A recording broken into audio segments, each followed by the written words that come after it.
10 things you should know about Pelagius and Pelagianism. Number 1. We know very little about Pelagius, 350 to 425, prior to his conflict with Augustine. Evidently, he was a British monk who taught for a short time in Rome towards the close of the 4th century. He fled to North Africa in 410, preceding the invasion of the Goths, and there engaged in his dispute with Augustine, the famous Bishop of Hippo. He later went to Palestine and then disappeared from history. Number 2. Pelagius was a prolific author who preferred written treatises and rebuttals to open verbal confrontation. His writings reflect his excellent education and were characterized by clarity of thought and devotional tones throughout. They centered primarily in ethics and religious piety. The hallmark of the Pelagian literature was the insistence that all believers were morally obligated to high ethical ideals, not just the clergy. Number 3. He wrote several scholarly commentaries on the Pauline epistles, as well as a number of letters during the course of the controversy, few of which have survived. Included among his works are The Hardening of the Pharaoh's Heart, Virginity, The Law, and Faith in the Trinity, an anti-Arian treatise. His two most influential works are his De Natura and his treatise on free will. This latter work, which survives only in fragments today, contains 4 points of emphasis. A. Men are born morally neutral with an equal capacity for either good or evil. B. Whereas previously he spoke of divine grace as merely providing help, here he seems to assert it is necessary for salvation. C. He finally admits that Adam's sin did adversely affect his posterity, but only by way of setting a bad example. D. He discusses certain texts in Paul that appear to say we are driven to sin by the corruption of our flesh, a doctrine he rejects.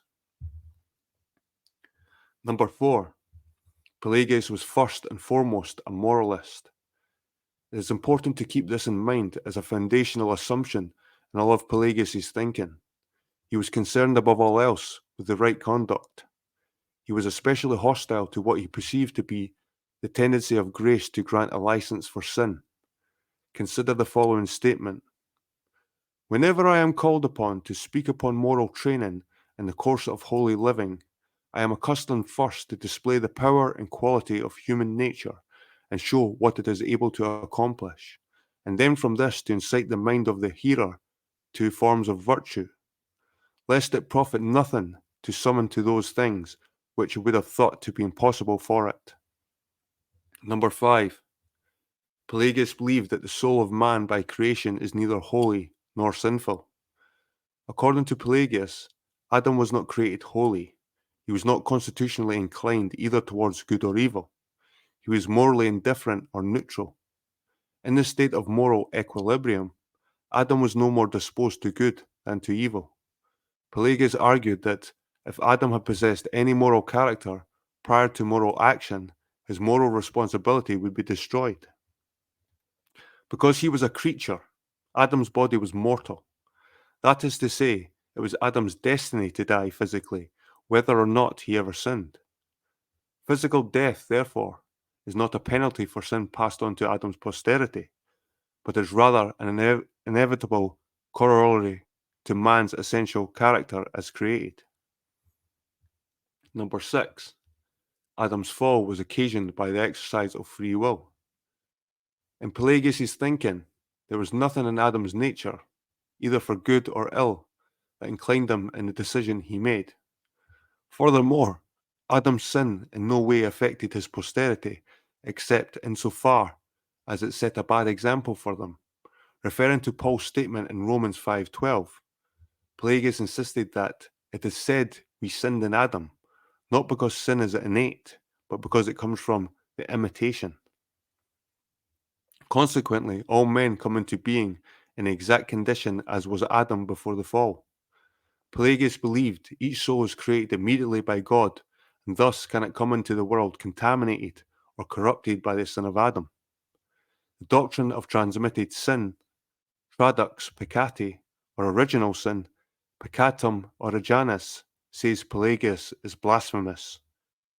A sin propagated by generation is totally contrary to the Catholic faith.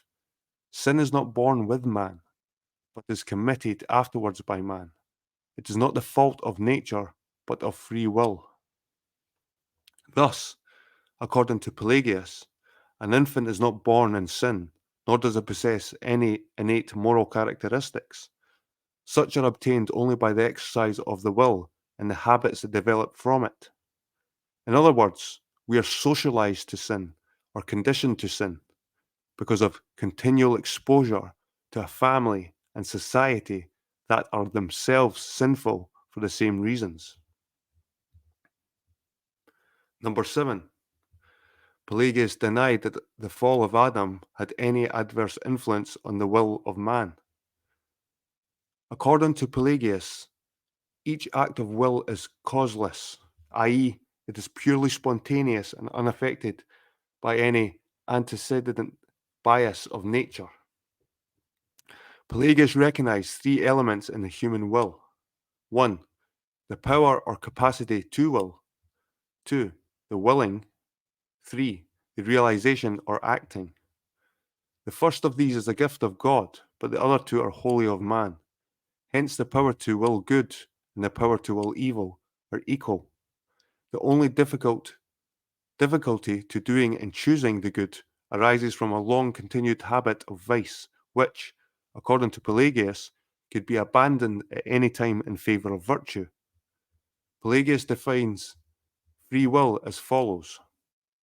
But we say that man is always able to both sin and not to sin, so that we confess ourselves to have always a free will.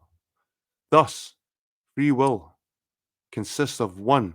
The ability to sin, posse peccari, and 2. The ability not to sin, posse non peccari. These two abilities or powers are always equal at man's disposal. In sum, according to Pelagius, ability limits obligation, or ability is a measure of moral responsibility. Number 8. Pelagius argued that sin consists solely in separate acts of the will. Sin is never a matter of nature. That is to say, there is no such thing as a sin, nature, or constitutional depravity. Sin is only sin when it can be avoided. To speak of inability is to eliminate responsibility, without which there can be no sin. Thus, sin is not a fault of nature, but of choice. Why then is sin universally present in the human race? Pelagius' only explanation is imitation, or the long practice of sinning and the long habit of vices. For no other cause occasions for us the difficulty of doing good than the long custom of vices, which has infected us from childhood and gradually through many years corrupted us, and thus holds us afterwards bound and addicted to itself, so that it seems in some way to have the force of nature. Number 9. Pelagius was confused about our need for grace. In one place, Pelagius says that grace is absolutely necessary and is needed not only for every hour or for every moment, but even for every separate act. Again, he says, grace is given in order that what is commanded by God may be more easily fulfilled. And yet other texts point to his belief that grace is entirely superfluous. Adolf Harnack argues that it assuredly the chief intention of Pelagius to deprive Christians of their indolent reliance on grace. There are 4 elements in Pelagius' doctrine of grace. 1. The grace of creation or life itself. 2. The fact that we have free will is a manifestation of divine grace, i.e., the ability not to sin is grace. 3. Grace is also manifest in the revelation of God through the law, i.e., the provision by God of instruction, doctrine, commands, and prohibitions, as well as a reward and punishment. Number 4. The coming of Christ to teach and to set a godly example. The emphasis is on the latter two elements of grace. Thus, grace is primarily external, consistent in the aids or examples of exhortations given by God to encourage us in the pursuit of purity. Grace is not internal.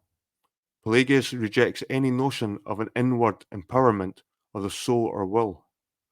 All this implies, of course, that if you are extremely talented and self-disciplined and highly motivated, you may not need grace at all. In other words, Pelagius' concept of divine grace, at least potentially, makes the death and resurrection of Christ unnecessary. Number 10. Pelagius was eventually condemned as a heretic. Pelagius was acquitted of the charge of heresy by a synod of bishops at Diospolis in Palestine in 415. However, he was later condemned as a heretic by the Bishop of Rome in 417 and 418 and the Council of Ephesus in 431.